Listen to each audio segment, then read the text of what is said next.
오늘 함께 나눌 하나님의 말씀 119편이죠. 시편 119편 153절부터 160절까지의 말씀은 이 119편이 가지고 있는 여러 연 중에 20번째 연입니다.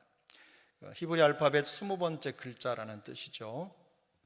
특별히 우리가 이 119편을 읽을 때 염두에 둬야 되는 게 있는데요. 그게 뭐냐면 이 시편이 평안할 때 쓴 시편이 아니라는 거예요. 고난과 시련의 여정을 겪고 있는 시인이 하나님 앞에 그 마음을 토로하는 시입니다. 그 119편 전체를 관통하는 주제는 그래서 하나님의 말씀에 대한 고백과 확신입니다. 그 말씀에 대한 확신을 이 시를 통해서 고백을 하는데요. 특별한 것은 시인 자신이 결코 녹록하지 않은 세상 환경 속에 살면서 그 시련과 고난과 적대를 경험하면서도 하나님의 말씀에 대한 깊은 신뢰와 확신과 사랑을 고백하고 있다는 점입니다. 그저 평상시 평소대로 평안할 때 하는 고백이 아니라 정말 어려운 때, 힘든 때, 어떻게 해야 될지 모르는 그런 상황 속에 이 시편을 노래하고 있는 겁니다. 하나님의 백성은 세상 속에서 수많은 어려운 환경에 노출될 수밖에 없다는 것, 이 시인이 인정하는 거죠. 그러나 시인은 이 노래를 통해서 그런 환경의 어려움들, 상황의 어려움들을 인정하지만 그러면서도 그런 환경 속에서 성도는 어떻게 살아야 되느냐 라는 질문을 마치 자기 자신에게 던진 것 같아요.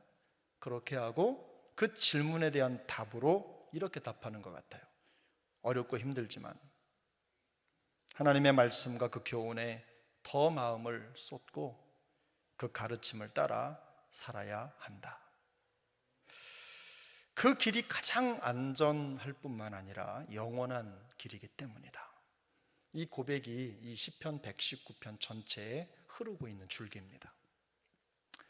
오늘 본문을 시작한 153절을 보면 시인은 여전히 고난의 상황에 놓여 있다는 것을 알 수가 있습니다. 153절에 보면 나의 고난을 보시고 나를 건지소서 그랬죠. 현재 상황이란 뜻입니다. 근데 그 바로 연결된 고백을 보면 내가 주의 율법을 잊지 아니함이니이다 그랬어요.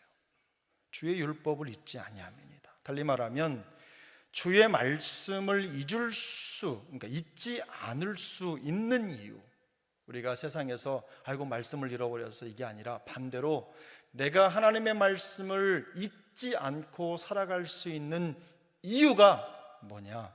바로 고난 때문이다 라고 고백하는 겁니다. 대단한 거죠. 삶의 여정에 고난이 있고 어려움이 있는데 그것 때문에 말씀을 잊어버렸어, 이게 아니라 내가 말씀을 붙잡고 잊지 않을 수 있는 이유가 이 고난 때문이다, 이렇게 고백하는 겁니다. 양이나 염소를 키우는 큰 목장 있죠. 목장 있는 울타리, 이렇게 보면 울타리가 있는데 여러분 가보셨습니까? 요즘에는 현대식이 돼서 그 양이나 염소나 이런 것들을 키우는 울타리에 전기가 흐른답니다. 미세하게. 그래서 양이 울타리를 넘어가려고 하면 그 전기가 찌릿해가지고 다시 안으로 들어오는 거죠. 그런 목적도 있을 겁니다. 또 한 가지 목적이 있겠죠. 밖에서 양을 치려고 하는 악한 짐승이 울타리 근처에 왔다가 찌릿하고 도망가는 거겠죠. 두 가지 보호가 있겠죠. 근데 시인의 관점에서 고난은 바로 말씀을 떠나지 않도록 자기를 묶어놓는 울타리라는 거예요. 하나님의 말씀을 붙잡고 살아가는 하나님의 백성으로서 고난을 만나면 참 어렵고 힘든데 이 고난이라고 하는 일종의 전기 울타리를 가져서 하나님의 말씀에 더 집중하고 말씀에 마음을 쏟을 수 있다, 이 얘기를 지금 하고 있는 겁니다. 하나님의 말씀을 깊이 묵상하고 계속 그 말씀을 떠올리게 된다는 거죠. 우리가 신앙생활을 해봐도 그렇습니다. 평온할 때보다도 어려움이 있을 때 하나님의 말씀이 더 마음에 와닿죠. 더 사모하게 돼요. 평소에 들었던 말씀이나 또 읽으면서 마음에 와 닿지 않았던, 그냥 흘려 읽었던 말씀도 어느 순간에 내가 고난에 처하거나 어려움을 겪으면 그 말씀이 피부에 와 닿는 거예요. 그때서야 그 말씀의 깊이를, 그 말씀의 예리함을 경험하게 된다는 거죠. 새롭지 않았던 말씀이 어느 순간 내가 그 말씀 때문에 이렇게 마음속에 와닿는 때가 있는 거예요. 그게 언제 그런 일이 생기느냐? 고난 때문에. 일부러 우리가 고난을 자처하지는 않지만 고난이 축복이라고 말할 수 있는 이유가 바로 이런 경우입니다. 고난이 없다면 세상에서 방황할 만한 인생이 고난 때문에 하나님의 뜰 안으로, 하나님께로 더 가까이 다가서게 되는 것, 바로 그게 축복이라는 거죠. 고난이 아니었다면, 이런 일이 없었다면 내가 하나님께 나아갈 일이 없었을 텐데, 내 힘으로 안 되고 내 뜻대로 안 되고 내 생각대로 안 되는 삶의 여정을 지나가면서 하나님 앞에 나올 수밖에 없게 된 거. 고난이 하나님의 말씀에 더 가까이 가게 하기 때문에 축복이라고 말하는 것입니다. 이런 이유에서 이제 시인은 말씀과의 거리를 계산하고 있는 것 같아요. 말씀과의 거리를 마음속에 두고 이렇게 표현합니다. 여러분 55절입니다. 155절 함께 읽겠습니다. 구원이 악인들에게서 멀어짐은 그들이 주의 율례들을 구하지 아니함이니이다. 구원이 악인들에게서 멀어짐은, 이 멀어진다라는 건요, 그냥 멀리 떨어져 있다 이런 뜻입니다. 멀리 떨어져 있다. 이 율례를 구하지 않았다, 이 구하지 않았다, 이 구하다라는 말은 우리말로 그대로 번역하자면 찾다라는 뜻이에요. 찾다. 그러니까 악인들이 구원에서 멀리 떨어져 있는 증거는 그들이 하나님의 말씀을 찾지 않기 때문이다라는 겁니다. 신이 생각할 때 악인과 의인을 구분하는 방법이 명확합니다. 악인은 말씀을 찾지 않습니다. 의인은 하나님의 말씀을 찾습니다. 이게 지금 시인이 보는 악인과 의인 구분법인 거예요. 말씀을 멀리하는 사람은 그것만으로도 그가 구원과 아주 멀리 떨어져 있는 사람이라는 증거라는 뜻입니다. 성도의 목표는 뭡니까? 우리의 목표가 무엇입니까? 우리의 목표는 날마다 하나님께 가까이 가는 거 아닙니까?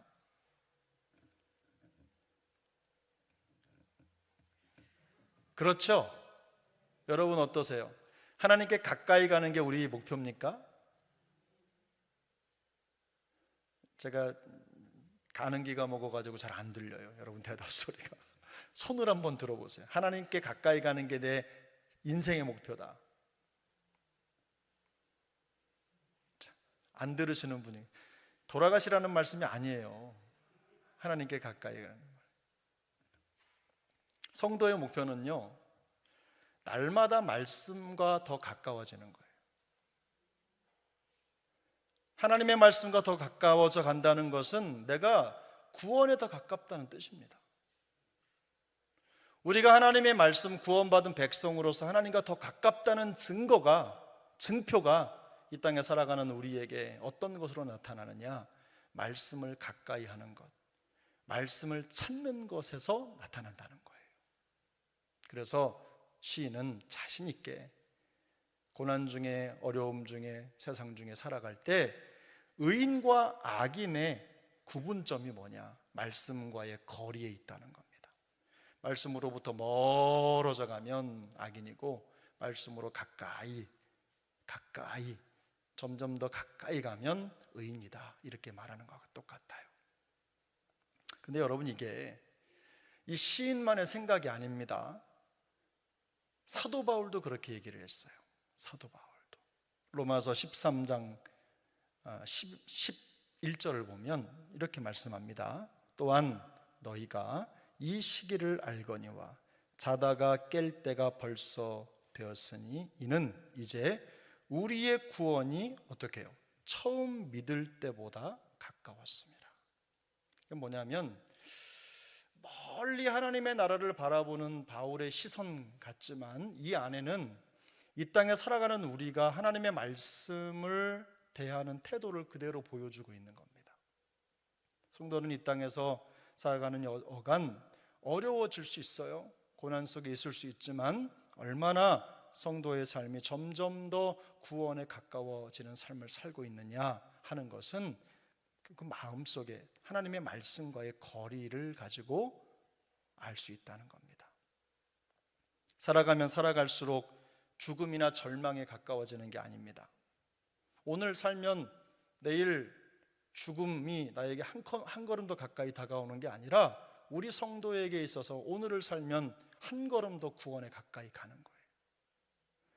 성도는 날마다 구원에 가까워지고 그리고 말씀에 가까워지는 삶이 되어야 되는 것입니다. 우리 모두가 이런 삶의 연륜을 더해 갈수록 구원에 가까워지고 하나님의 말씀에 가까워지는 그런 삶을 살아갈 수 있기를 축복합니다. 눈 안 보이면, 저도 요즘 눈이 잘 안 보이는데 안경을 바꿀 때가 됐구나 이런 마음 있죠. 눈이 안 들리면 귀로 듣고, 또 귀로 안 들리면 뭘로 해야 되죠? 그 다음까지는 생각 안 해봤습니다. 입으로 소리내서 읽고, 눈으로 보고, 귀로 듣고 하나님의 말씀을 가까이 하는 것, 바로 그것이 우리가 하나님의 자녀라는 증거입니다. 시는요, 또 자기가 겪고 있는 어려움 속에서 누리는 하나님의 사랑에 대해서 고백합니다. 본문 156절, 157절 두 절 말씀인데 우리 같이 읽어보겠습니다. 여호와여, 주의 긍휼이 많으오니 주의 규례들을 따라 나를 살리소서. 나를 핍박하는 자들과 나의 대적들이 많으나 나는 주의 증거들에서 떠나지 아니하였나이다. 아멘. 여기 보면 많다는 표현이 등장합니다. 156절에도 많다라는 표현이 등장하고 157절에도 많다라는 표현이 등장하죠. 156절에서는 뭐가 많다고 합니까? 여호와여, 주의 긍휼이 많습니다. 이렇게 고백합니다. 하나님의 긍휼이 많다고 고백한 거예요. 근데 157절에서는 어떻게 고백합니까? 그를 핍박하는 자들과 대적하는 자들도 많다고 고백합니다. 결론적으로 보면 시인은 긍휼도 많고 그리고 대적하고 핍박하는 사람도 많은데 156절과 157절의 차이가 뭐냐면 중간에 마느오니로 끝나는 거하고 그 뒤에 마느나로 끝나는 거예요. 마느나는 뭐죠? 그러나 나는 주의 증거들을 떠나지 않았습니다 라고 말하는 거예요. 않을 것입니다가 아니라 떠나지 않았습니다. 확정적인 거예요. 계속해서 그렇게 살고 있다는 뜻입니다. 세상에서 살아가다 보면 하나님의 긍휼이 참 풍성하다는 거 느낍니다. 여러분, 우리가 늘상 그런 고백하죠. 하나님의 은혜가 참 크다, 은혜가 있다, 은혜 아니면 못 산다, 이런 고백 참 많이 하는데 은혜가 크면 뭣도 커요? 호사다마라고. 그 속에 어려움도 있습니다. 지금 그 얘기를 하는 거예요. 그런데 시인이 지금 보니까 하나님의 은혜가 너무 풍성한데 풍성한 은혜만큼이나 헤쳐나가야 될 어려움도 만만치 않다는 겁니다. 그런데 시인이 이 고백 속에서 우리에게 전해주는 메시지가 있어요. 세상에 큰 어려움이 크면, 어려움이 내게로 밀려오면 하나님도 그만큼 내게로 가까이 다가오신다. 하나님이 더 가까이 다가오신다. 이 얘기를 지금 하고 있는 겁니다. 그래서 성도는 절대로 무너지지 않는다.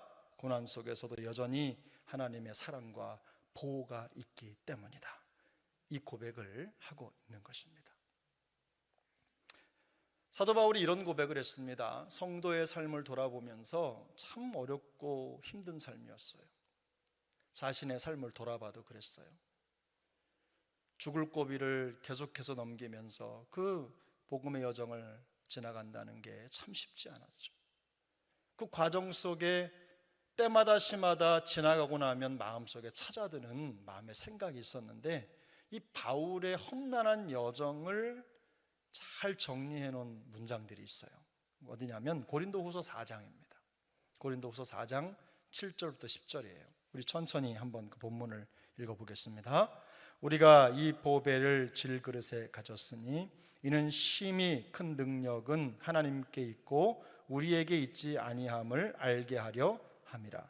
우리가 사방으로 우겨쌈을 당하여도 쌓이지 아니하며 답답한 일을 당하여도 낙심하지 아니하며 박해를 받아도 버림바 되지 아니하며 거꾸로 트림을 당하여도 망하지 아니하고 우리가 항상 예수의 죽음을 몸에 짊어짐은 예수의 생명이 또한 우리 몸에 나타나게 하려 함이라.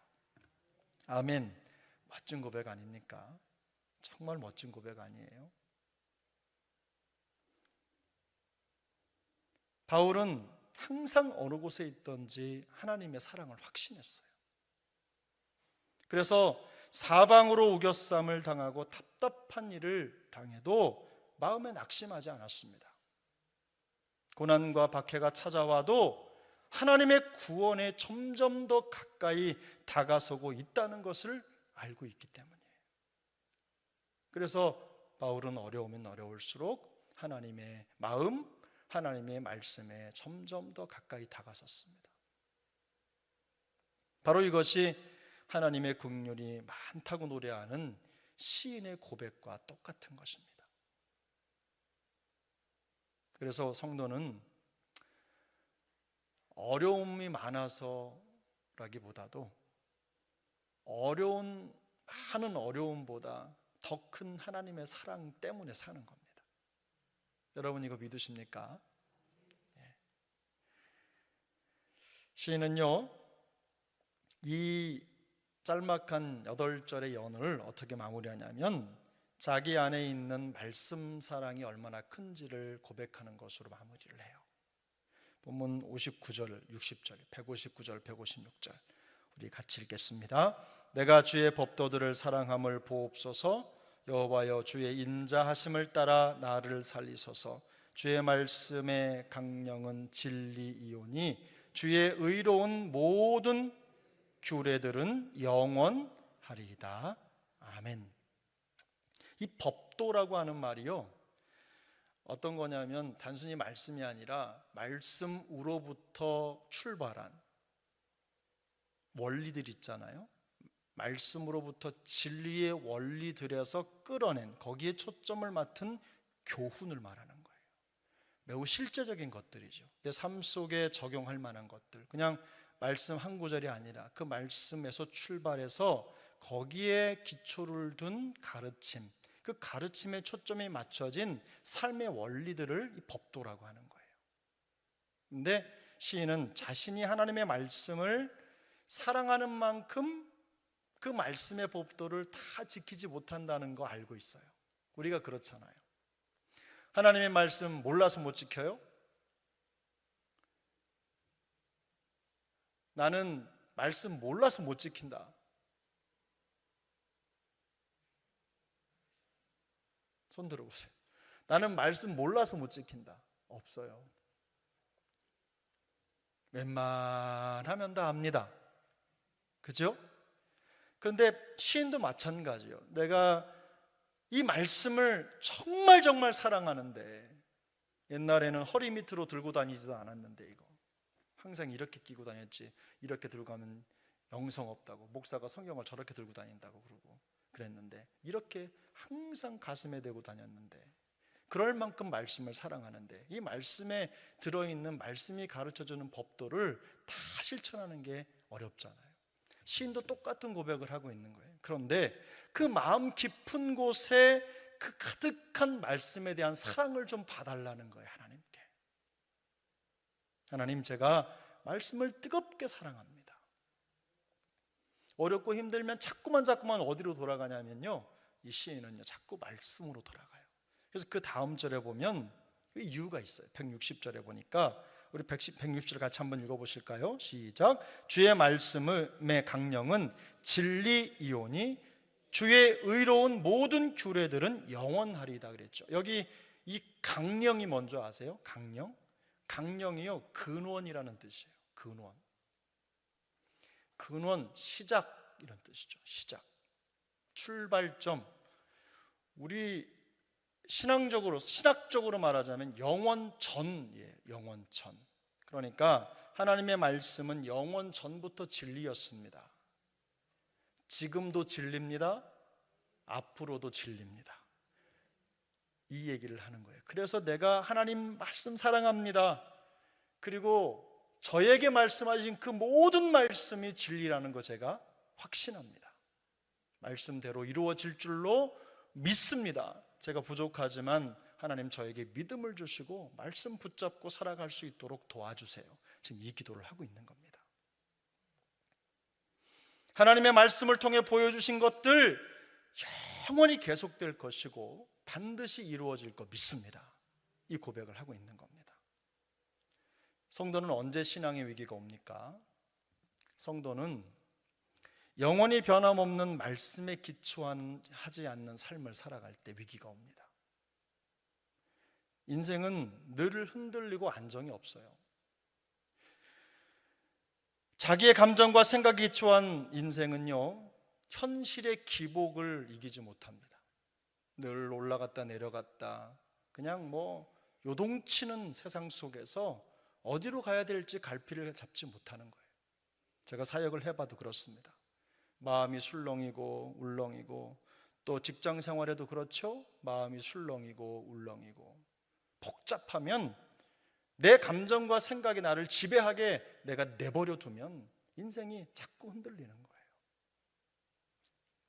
사탄은요, 우리의 약점을 누구보다 더 잘 알고 있습니다. 그래서 옛날 욥 아시죠? 욥이 하나님 좀 잘 믿으니까 사탄이 아이고 하나님 잘해주시니까 잘 믿죠. 잘해주시고 다 주시니까 걱정이 없으니까 하나님 잘 믿죠. 한번 다 뺏어보세요. 그래도 하나님 믿는지 라고 말하면서 우리 믿음을 공격해요. 도전해요. 욥 시대에 욥을 공격하고 넘어뜨렸던 그 사탄의 괴략이 지금 없는 게 아닙니다. 사람은 바뀌지만 사탄도 영원합니다. 그래서 그들도 똑같은 방법으로 그때나 지금이나 우리를 공격하고 넘어뜨리려고 하는 거예요. 전략이 똑같습니다. 그래서 우리가 하나님 앞에서 흔들리지 않고 견고한 삶을 살기 위해서는요, 단지 결심만으로는 어렵습니다. 영원한 하나님의 말씀을 사랑하셔야 돼요. 그 말씀을 사랑하고 그 말씀의 기초에서 살고 사랑하고 선택하고 행하는 삶이 가장 안전하다는 것을 확신하셔야 돼요. 현실의 삶이 불안정하고 거친 풍랑 속에 있는 것 같다 하더라도 마음에 근심할 필요가 없는 이유는 우리의 구원과 미래가 기록된 하나님의 말씀에 딱 붙어 있기 때문입니다. 우리의 미래는, 우리의 영혼은 단순히 그냥 막연한 게 아니에요. 우리에게 주신 이 하나님의 말씀에 착 연결된 확정된 미래입니다. 그러므로 오늘 어려워도 하나님 앞에 감사하고 찬양할 수 있는 겁니다. 그러므로 신실한 하나님의 말씀에 우리의 미래가 연결되어 있다는 사실을 확신할 수 있길 바랍니다. 이런 확신이 있는 분들은요, 삶이 달라집니다. 말이 달라지고 생각이 달라지고 태도가 달라져요. 세상 일에 일희일비하지 않고 날마다 하나님의 더 큰 뜻을 바라보게 되는 겁니다. 시선이 달라지겠죠? 언어가 달라지겠죠? 그리고 만나면 인사법이 달라질 거예요. 예를 들면 잘 지내냐고 묻는 사람들에게 나 죽겠어, 묻지 마, 이렇게 말하는 게 아니라 주의 은혜로 평안합니다. 저만 하고 있는 것 같죠? 왜? 여러분 한번 따라해 보세요. 주의 은혜로 평안합니다. 그리스도 안에서 감사합니다. 성령의 인도를 확신합니다. 예, 잘 되고 있습니다라고 하는 말 속에는 항상 이런 고백이 같이 가야 되는 겁니다. 왜 그렇죠?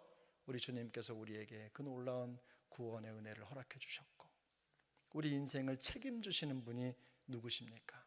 살아계신 하나님이시기 때문에 그렇습니다. 옛날에 히브리인들은요, 유대인들이죠, 서로 만날 때마다 샬롬이라고 인사를 했어요. 샬롬. 아시죠? 샬롬. 한번 해보세요. 옆에 있는 분에게 샬롬. 혀를 좀 꼬면 더 세련돼 보입니다. 샬롬. 끝을 좀 올리면 더 좋습니다. 샬롬. 해보세요. 샬롬. 자, 손가락을 이렇게 해가지고 샬롬 해보세요. 샬롬. 자기 앞으로 샬롬. 가슴 앞으로 샬롬. 이렇게 샬롬. 자연스럽게 먼 산 쳐다보지 마시고 눈 보고 샬롬. 이게 뭐냐면 하나님의 계획, 하나님의 뜻, 하나님의 섭리가 온전히 다 이루어진 줄 믿습니다. 그 하나님께서 이루신 그 놀라운 평강을 드립니다. 이런 인사법이에요. 그래서 하나님께서 허락하신 그 놀라운 하늘의 평강이 함께 있기를 바라는 간절함이 이 인사 한 말 한마디에 다 들어있었습니다. 우리 구주 예수 그리스도께서 십자가와 부활로 이루신 그 평화와 기쁨이 우리를 둘러싼 어떤 것보다도 크다는 것을 확신할 수 있기를 축복합니다. 그래서 제가 자주 말씀을 드리는 일이지만 우리가 만난 어려움이 있어요. 어려움 없는 사람 어디 있습니까? 다 어렵죠. 다 힘든 일이 있습니다. 왜 없겠어요? 그런데 우리가 만난 어려움, 고난, 또 시련보다 하나님이 항상 더 크시다. 우리가 만난 어떤 환경보다도 하나님은 더 크시다. 우리가 만난 어떤 고난과 역경도 하나님의 우리를 향한 사랑과 보호보다 더 클 수 없다. 그러므로 우리는 안전하다. 이런 고백을 갖고 있는 거예요. 그럴 때 우리가 참된 평화와 완전, 그리고 감사하는 삶을 살아가게 될 줄로 믿습니다. 우리 마음속에 그런 소망과 확신을 가지고 날마다 그 마음을 하나님 앞에 올려드릴 수 있길 바랍니다.